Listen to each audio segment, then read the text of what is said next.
My next video was going to be about the sixth seal, but after praying that the Holy Spirit fill me and guide me in the right direction and walking up the mount here like I do most mornings for prayer and for prophecy videos, I was praying about what I should do next.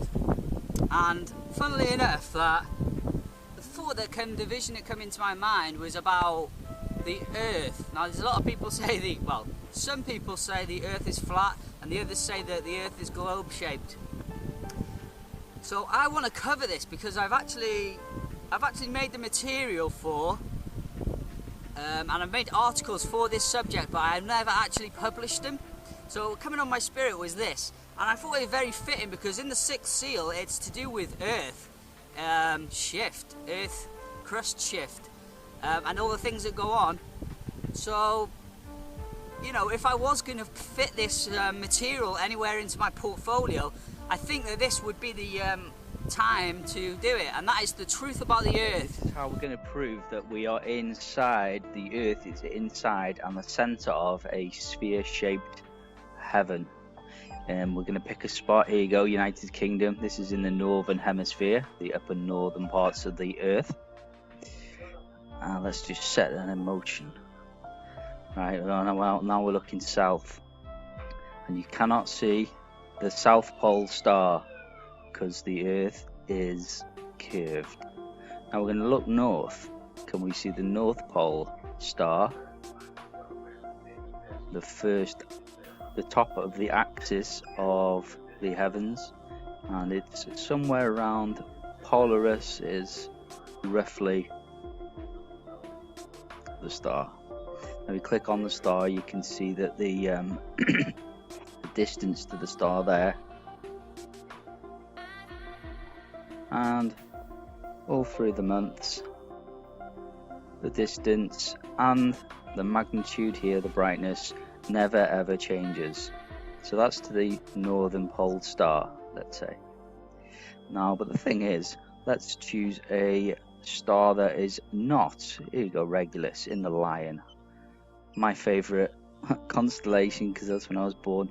You see the magnitude 1.35 and distance 79, and again through the days you can see the distance never changes, and you can go through the months of the year and the distance never changes. Now we're going to flick real quick to the southern hemisphere, and you can see a very different effect of the stars. Now we're going to look north because, so you can't see the North Star, the Polaris star, because obviously the earth is curved, you can't see round corners. But while we're here, we can see that the South Pole also has an axis. It's around, I don't know exactly the name, but you can see from the movement of the stars that, you know, it's around this area here. And it also has, you can do the same thing, you can click on a star, you can watch the magnitude, you can watch the distance, and all through even the months of the year it never changes. You can, well, we've already taken readings from stars which are running more on the equator, but we'll just take another one, that one there, that one there.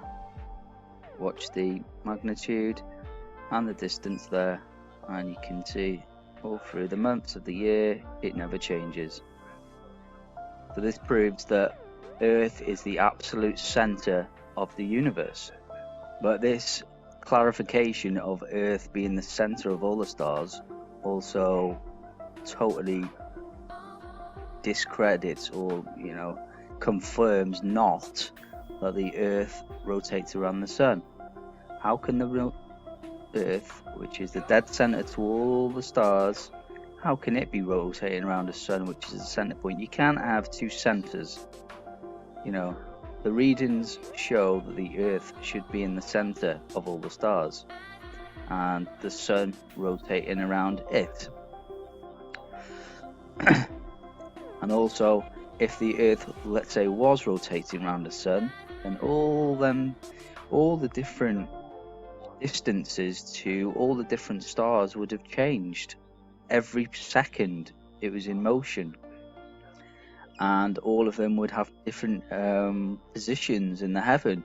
They would all be, the North Star would move and it would go round in a circular motion. It would just be totally off kilter. So this model of the Earth rotating around the Sun is actually false. This illustration here is exactly what I was saying. A bit exaggerated. If you see these dots here as the stars of the constellation, the sphere-shaped constellation that everything sits in. Let's say if the Sun was the center, which it's not, but if it was, the Earth rotating around it, you see the distance. See this, where it says decreased? That means that the distance would decrease to these stars over here and would have increased to these stars over here. And of course, when it flies round, the opposite is the same. Then it would be further away from these stars and closer to these stars. Of course, this is not the case.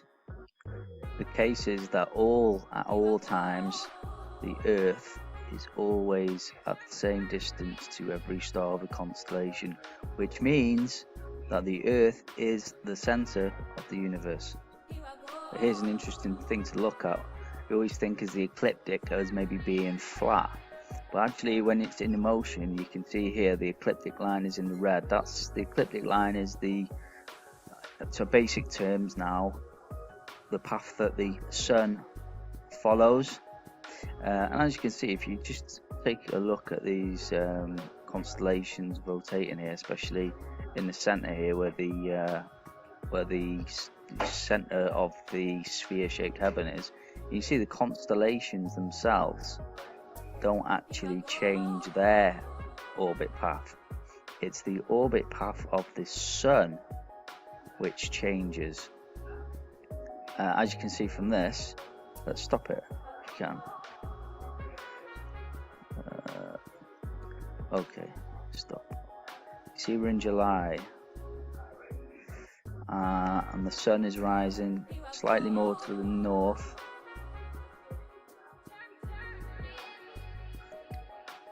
Now if we just speed on a bit, let's go halfway through.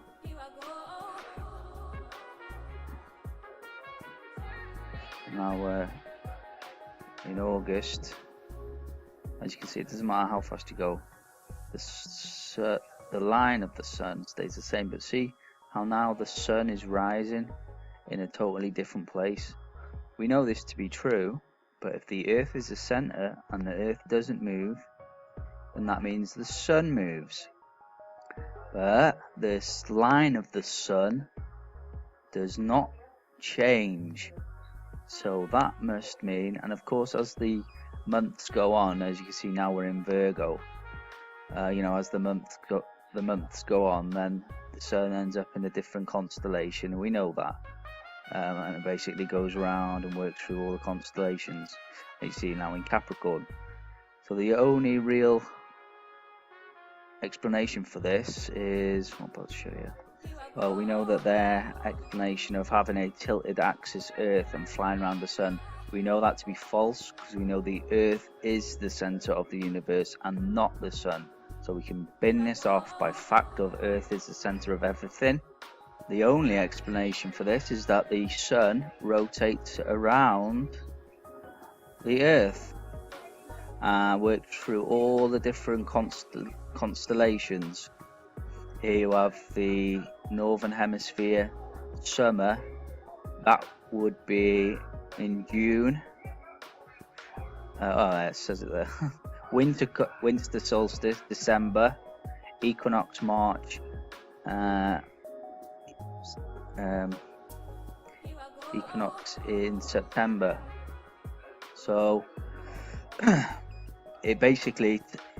it's the Sun that rotates around the Earth, which is the center, and it takes 1 year to do a full rotation. But how we explain the different seasons, though, is, you remember, the Earth is the center of all the constellations, but the sun appears to move through the constellations. Remember, it appears to rise different. In the northern hemisphere, it rises more northerly in the summer, and that is because it is on its tilted orbit. Remember me saying it takes 1 year to go all the way around? So here we have June time, summer solstice. It's at its point where it's riding its highest. It's basically on a tilted orbit around the Earth. It takes 1 year to go around it, but it's on a tilted orbit, and that means it goes higher. For us, this is our summer in the northern hemisphere, and then 3 months later it comes down here to the autumn equinox, and then down here to the winter equinox, and then round again into the spring equinox. And that's what happens. You see, the sun moves down its orbit path, and that's why it seems to appear to move through the different constellations. And again, here's a very specific picture now. Again, we have the Earth in the very center, and here you see Polaris. See here, Polaris. That was the northern hemisphere pole star. You imagine in the very center, which the stars of the north rotate around. And then remember, we had towards that Octans constellation in the south, we also have an axis of stars, which is at the bottom here. And this, if you imagine all this dotted line here, is the constellations of the heavens. And here you can see our sun on our tilted orbit around the Earth, which takes 1 year. And here you can see I've added an angle to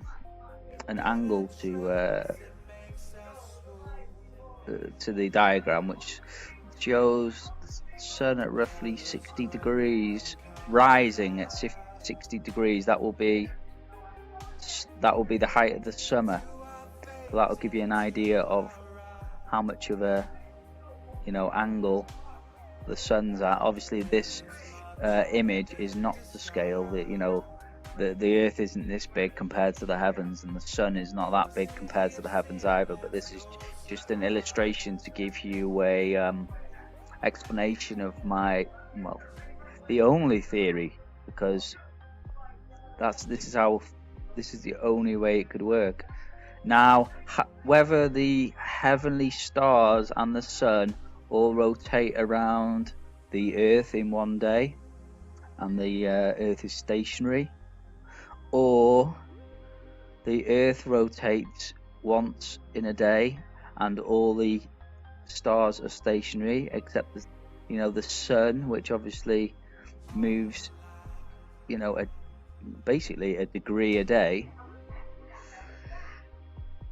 It's neither here or there, because we on Earth, we think, how can we be spinning? But we look at the heavens and we see them moving. But imagine if you were a being of the heaven and you were in your heavenly kingdom, which may or may not be spinning, but life is sustained and life is normal, just like life on Earth is normal. But let's say you're a heavenly being and you're looking down from your quite functional kingdom of heaven, and you look down on the Earth. What is the Earth doing? The Earth is spinning. So it's neither here or there. Whether we Earthlings say the heavens must be spinning. If you were a heavenly being, you'd look down on the Earth and say the Earth is spinning. It could be that both are spinning. People said that the Earth can't be spinning at 1,000 miles an hour because we'd all get blown out, and not realizing we are inside of a capsule. How the waters were brought together in one place was in a capsule. We're like inside of an egg. This is how we're protected. This is gravity. Gravity does not come from below, it comes from above. Air pressure pushing down on us to stay on the Earth is how we stay on the Earth, and how the waters can be gathered together in one place.